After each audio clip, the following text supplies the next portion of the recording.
नमस्कार दोस्तों, स्वागत है आप सबका आपके अपने YouTube channel education hub by Vivek sir में। यह हमारा एनवायरमेंट स्टडीज यानी पर्यावरण का 20वां भाग है। इस 20th पार्ट में भी हम 20 क्वेश्चन देखेंगे। पहला क्वेश्चन है इस वीडियो का, thickness of plastic cover is permissible to use. Plastic cover की कितनी मोटाई प्रयोग हेतु मान्य है? इसका करेक्ट ऑप्शन है option number D, 100 micron. Next question है, environment protection act was introduce in the year. पर्यावरण संरक्षण अधिनियम किस वर्ष पारित किया गया था? तो इसका करेक्ट ऑप्शन है ऑप्शन नंबर सी, 1986 1986 को। देखिए 23 मई 1986 को यानी 23 मई 1986 को गवर्नमेंट ने इंट्रोड्यूस किया था और ये लागू हुआ था यानी केम इनटू फोर्स जिसको बोलते हैं। ये 19 नवंबर 1986 से हुआ था और ये एक्ट बनाने की जरूरत क्यों पड़ी? ये जो भोपाल गैस ट्रेजेडी हुई थी, भोपाल जो त्रासदी हुई थी, भोपाल गैस त्रासदी, उसके परिणाम स्वरूप ये गवर्नमेंट ऑफ इंडिया ने ये एक्ट बनाया था। ये हमारे भारतीय संविधान के आर्टिकल 253 के अंतर्गत ये एक्ट यानी ये इस अधिनियम को बनाया गया था। अब यहाँ एक देखिए क्वेश्चन और भी आ सकता है, जो पॉइंट आया हम बता दे रहे हैं कि भोपाल गैस ट्रेजेडी यानी भोपाल त्रासदी जो हुई थी, गैस की त्रासदी, जिसमें 20,000 के नियर अबाउट लोग मारे गए थे, वो कब हुआ था? ये डेट पूछता है। ये 2 दिसंबर 1984 यानी 2 दिसंबर 1984 को ये घटना हुई थी। नेक्स्ट क्वेश्चन है, Ganga action plan in India was launch in the year. Bharat देश में गंगा कार्य योजना कब शुरू की गई थी? देखिए ये 1984, 86 इस तरह से दिया हुआ है तो आपको कन्फ्यूजन हो सकता है। वैसे बहुत से लोग अगर 2019, 2020 या 2014, 15 लिखा होता तो पक्का उसको लगा देते हैं, लेकिन ये जान लीजिए ये मोदी जी ने तो अब शुरू किया है, लेकिन गंगा एक्शन प्लान बहुत पहले ही शुरू किया गया था एक बार। इसका करेक्ट ऑप्शन है ऑप्शन नंबर बी, 1986। ये तत्कालीन प्रधानमंत्री राजीव गांधी द्वारा लॉन्च किया गया था और 14 नवंबर 1986 को फर्स्ट टाइम। अब वो इतना सफल हुआ, कितना सफल नहीं हुआ उस पर मैं कुछ नहीं जा रहा हूँ, बहुत ज़्यादा सफल नहीं हो पाया था। ये गंगा को स्वच्छ बनाने के लिए जो उसमें गंदे पानी, नाला के पानी वगैरह डाले जाते हैं, उसके ट्रीटमेंट के लिए सही हुआ था, लेकिन उतना सफल नहीं हो पाया था ये। नेक्स्ट क्वेश्चन है, the first environment protection treaty the Montreal protocol was signed on. पहला पर्यावरण संरक्षण संधि दी मॉन्ट्रियल प्रोटोकॉल पर हस्ताक्षर किया गया था। किस डेट को हस्ताक्षर किया गया था ये पूछ रहा है। तो इसका correct option option number B, 16 सितंबर 1987 यानी 16 सितंबर 1987 को। और ये लागू हुआ था 1 जनवरी 1989 से, 1 जनवरी 1989 से ये लागू हो गया था। Next question, in which year Silent Valley was declared as national park. किस वर्ष शांत घाटी को राष्ट्रीय उद्यान घोषित किया गया था? इसका correct option option number D, 1984। ये तत्कालीन प्रधानमंत्री श्रीमती इंदिरा गांधी द्वारा ये घोषणा की गई थी। नेक्स्ट क्वेश्चन है, which year was declared as water year by the Indian government. भारतीय सरकार द्वारा किस वर्ष को जल वर्ष घोषित किया गया था? इसका correct option option number B, 2007। देखिए 2007 को जल वर्ष घोषित किया गया था। और एक यहाँ क्वेश्चन और पूछा जाता है कि स्वच्छ जल वर्ष यानी फ्रेश वाटर ईयर किस वर्ष को घोषित किया गया था? तो उसका आंसर होगा 2003। नेक्स्ट क्वेश्चन है, percentage of the forest area recommended by the National Forest Policy for in plains is. राष्ट्रीय वन नीति के द्वारा संस्तुत समतल क्षेत्र के लिए वन क्षेत्र प्रतिशत है। इसका correct option option number D, 33%, 33%। ये देखिए ये प्लेन एरिया के लिए है, यानी कि हिली एरिया वाला नहीं है। और जो पर्वतीय क्षेत्र है यानी हिली एरिया है, जो हिल्स के लिए, वो 67%, 67% रिकमेंड किया था। अब देखिए ये as per national Forest policy 1988 के अंतर्गत है। इसमें देखिए 1988 नहीं है, इसलिए बता दे रहे हैं, ये नेशनल फॉरेस्ट पॉलिसी 1988 में आया था। लेकिन ये थोड़ा सा देखिए एग्जामिनर लोग 33% एक्सेप्ट करते हैं आंसर को, लेकिन यहाँ पे थोड़ा सा कंट्रोवर्सी रही है। ये 33% ओवरऑल और पूरे ऑल ओवर इंडिया के लिए अब अप्लाई किया जाता है, और प्लेन के लिए कहीं कहीं 20% भी कुछ रिपोर्टों में दिया गया है, और हिली एरिया के लिए तो 66-67% माना ही गया है। और एक क्वेश्चन यहाँ और भी बन सकता है कि प्रेजेंट में फॉरेस्ट कवर कितना है इंडिया में।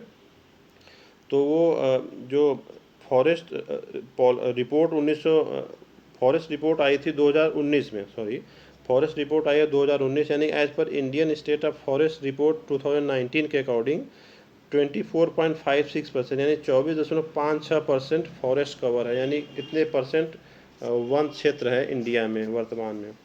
नेक्स्ट क्वेश्चन है how much percentage ocean covers earth surface, पृथ्वी के सतह का कितने प्रतिशत भाग समुद्र द्वारा घेरा हुआ है।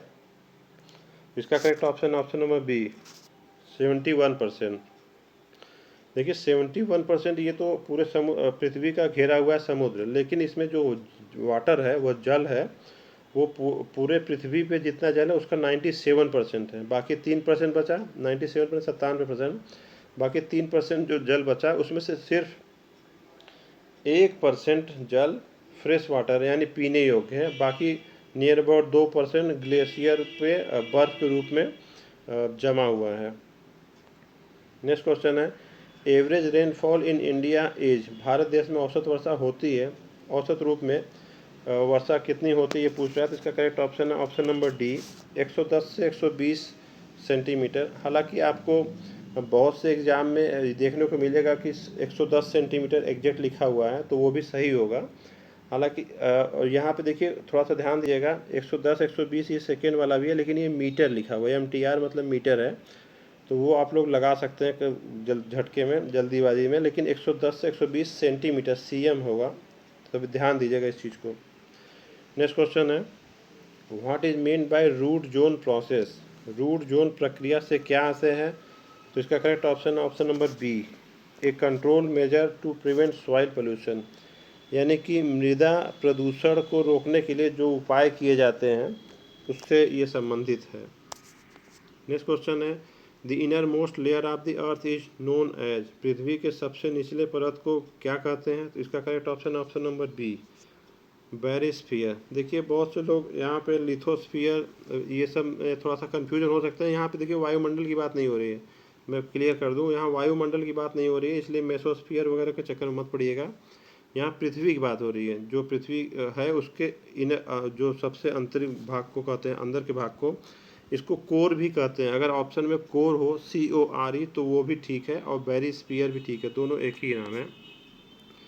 नेक्स्ट क्वेश्चन है what is approximately the quantum of the pressure exerted by the atmosphere at sea level, वायुमंडल द्वारा समुद्र की सतह पर लगभग कितना दबाव पड़ता है। तो इसका करेक्ट ऑप्शन है ऑप्शन नंबर ए 1 kg पर स्क्वायर मीटर, यानी 1 वर्ग मीटर में 1 किलो का भार पड़ता है।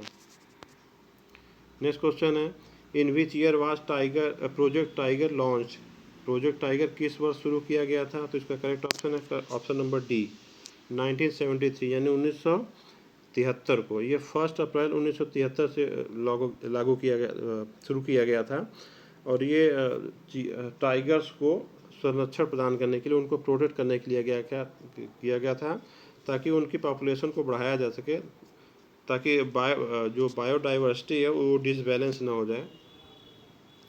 नेक्स्ट क्वेश्चन है देखिए world forest day is celebrated on, विश्व वन दिवस कब मनाया जाता है। तो इसका करेक्ट ऑप्शन है ऑप्शन नंबर ए 21 मार्च, 21 मार्च को वर्ल्ड फॉरेस्ट डे मनाया जाता है। नेक्स्ट क्वेश्चन है the Indian parliament passed the biodiversity bill in the year, भारतीय संसद द्वारा जैव विविधता बिल कब पास किया गया।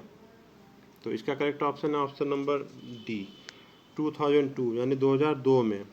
देखिए इस बिल को पास करने के बाद एक्ट बन जाता है, कोई भी बिल जब संसद पास कर देती है तो एक्ट बन जाता है। तो इस एक्ट का नाम है the biological diversity act, I repeat the biological diversity act, यानी कि जैव विविधता अधिनियम 2002 के नाम से है।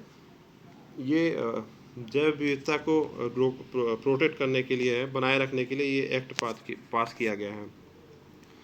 नेक्स्ट क्वेश्चन है atmospheric humidity is measured by, पर्यावरणीय आर्द्रता किसके द्वारा मापा जाता है। तो इसका करेक्ट ऑप्शन है ऑप्शन नंबर बी साइकोमीटर। देखिए थोड़ा सा कंफ्यूज होंगे आप लोग कि इसका हाइग्रोमीटर भी मैंने बताया है, हाइग्रोमीटर अगर ऑप्शन में है तो ठीक है, हाइड्रोमीटर नहीं, ध्यान दीजिएगा हाइग्रोमीटर HYGROMETER हाइग्रोमीटर। और ये साइकोमीटर जो ऑप्शन है ये सही है। और ये psychrometer is a type of hygrometer, वो उसी का एक प्रकार होता है ये। नेक्स्ट क्वेश्चन है which is the warmest layer of the atmosphere, वायुमंडल की कौन सी परत सबसे गर्म होती है? तो इसका करेक्ट ऑप्शन है ऑप्शन नंबर सी, थर्मोस्फीयर, तापमंडल जो सबसे ऊपर का होता है। इसके बारे में कई बार बता चुका हूँ, इस 5 लेयर होता है, तो इसके बारे में हम ज़्यादा डीप में नहीं जा रहे हैं। नेक्स्ट क्वेश्चन है evening sun is not short as the mid sun, what is the reason? शाम का सूर्य इतना गर्म नहीं होता जितना कि मध्य दिवस का होता है, तो इसका क्या कारण है?